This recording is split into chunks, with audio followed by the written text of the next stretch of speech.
Halo, aku Jerome Pauline. Aku baru aja selesai jadi pembicara di acara ICHBS. IHCBS. Oke, ulang.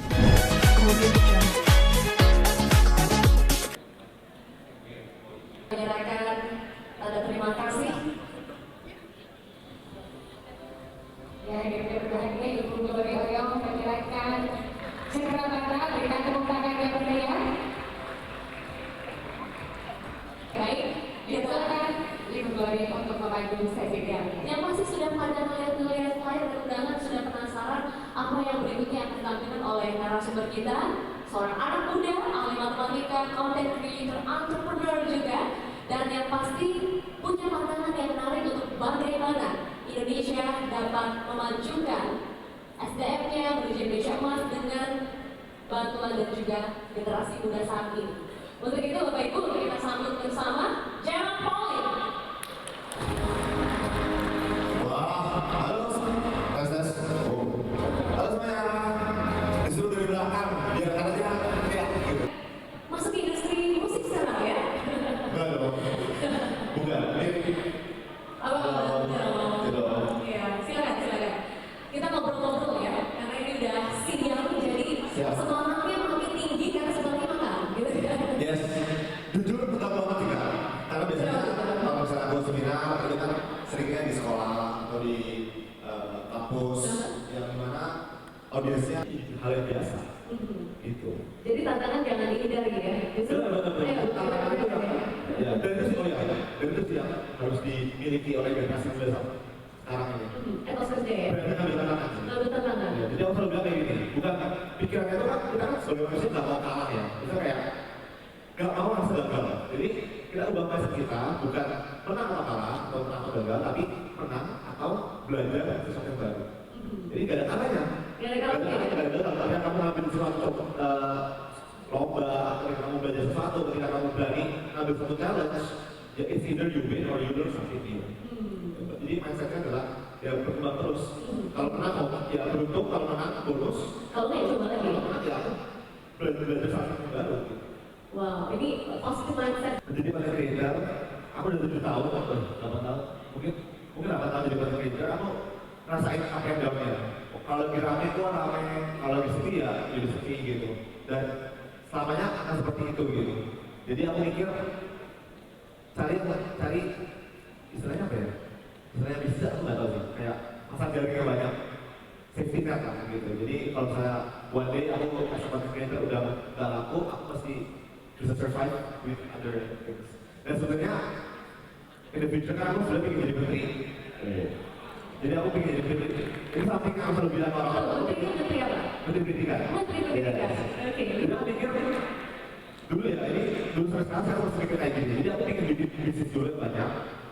Sampai itu jadi passion income aku. Jadi ketika aku one day mengabdi sebagai menteri atau sebagai pejabat negara, aku udah gak bikin duit lagi. Jadi aku bisa firm dengan prinsip aku gak mau korupsi atau gak mau macam. Ya itu idealisme aku sih. Ladies and gentlemen, we have a future minister. Jadi aku bikin. Wow, jadi kamu saat ini membangun sesuatu yang sebanyak-banyaknya dulu. Dari pengalaman itu selalu membatasi aku main game. Jadi untuk gadget doang dulu belum ada HP mungkin ya. Jadi gadget itu cuma boleh hari Jumat sama Sabtu 1 jam. Sisanya aku harus cari satu kegiatan, misal kalau nonton TV boleh, mau cari kegiatan lain yang kamu enjoy, tapi selain gadget.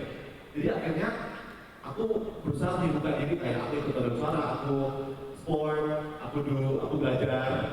Jadi apa ya? Jadi itu terbawa habitnya aku bisa menggunakan aku dengan baik. Jadi aku sering mikir kalau main game itu ya refreshing tapi kayak sia-sia gitu.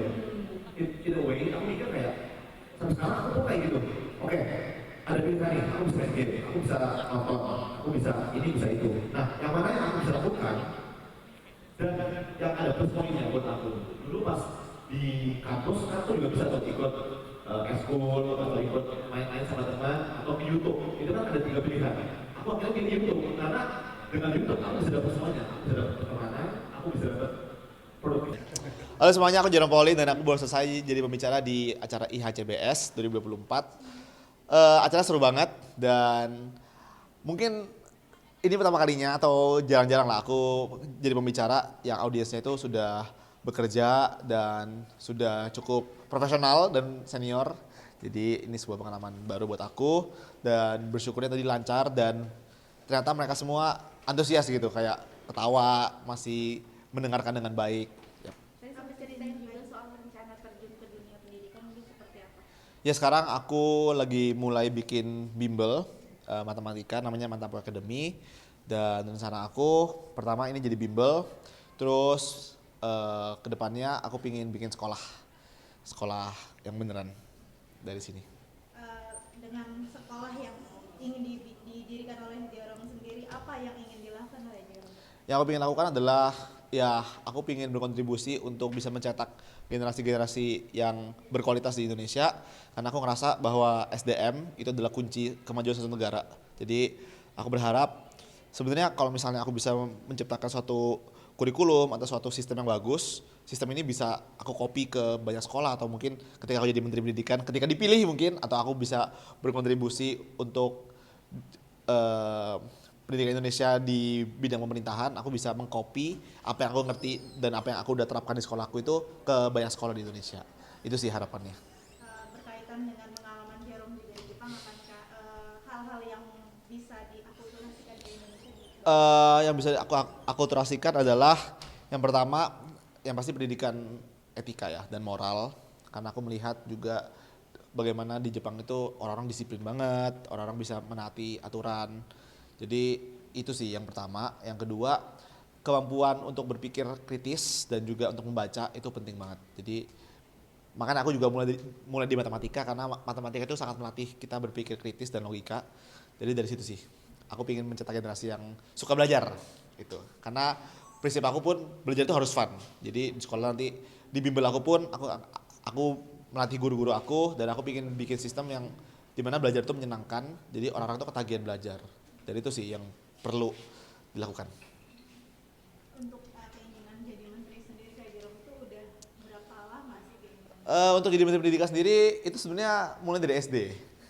Jadi waktu SD itu sebenarnya bukan bercanda ya, cuma aku pingin beda aja dari yang lain. Ketika yang lain jawabnya dokter atau misalnya insinyur, aku jawab apa ya enaknya. Terus waktu itu aku baca koran. Suatu hari aku baca koran, terus aku baca tentang pendidikan. Terus ada kata-kata menteri pendidikan. Keren juga nih menteri pendidikan. Akhirnya setiap kali ditanya orang dari SD, aku bilang pingin jadi menteri pendidikan. Cuma entah kenapa makin lama itu makin kuat keinginan itu. Karena aku ngerti di SMA pun guru PKN aku tuh bilang kayak, di SMA pun guru PKN aku bilang kalau misalnya kunci dari kemajuan suatu negara itu adalah SDM-nya, dan SDM yang berkualitas itu kuncinya adalah pendidikan yang bagus. Jadi kalau mau Indonesia maju ya pendidikannya harus bagus gitu. Jadi kunci dan akar dari segalanya itu adalah pendidikan. Disitulah jadi pingin banget jadi menteri pendidikan. Tapi setelah aku dewasa aku mikir bahwa menteri pendidikan itu kan jabatan ya.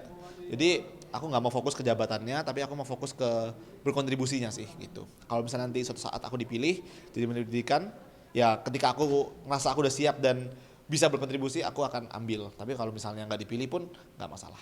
Jerome mungkin Apa? sorry udah ya. Udah? Jerome mungkin sedikit support untuk Indonesia lawan Jepang seperti apa sih? Yes. Aku bakal nonton langsung sih. Aku bakal nonton langsung. Tapi Jepang kan kuat banget ya sebenarnya. Jepang paling kuat di Asia. Tapi semoga ada keajaiban. At least bisa nahan imbang lah ya. Let's go Indonesia. Tapi mungkin sebagai yang pernah tinggal di Jepang juga melihat mental para pemain Jepang seperti apa? Ya kuat banget ya. Aku pernah nonton mereka juga tanding di Jepang. Terus aku juga pernah nonton di luar negeri juga. Hebat. Ya tapi semoga Indonesia, kan lagi on fire nih Indonesia. Let's go. Tapi kan ada kutukan Jerome itu. Oh nggak usah ini. Sorry ya kayak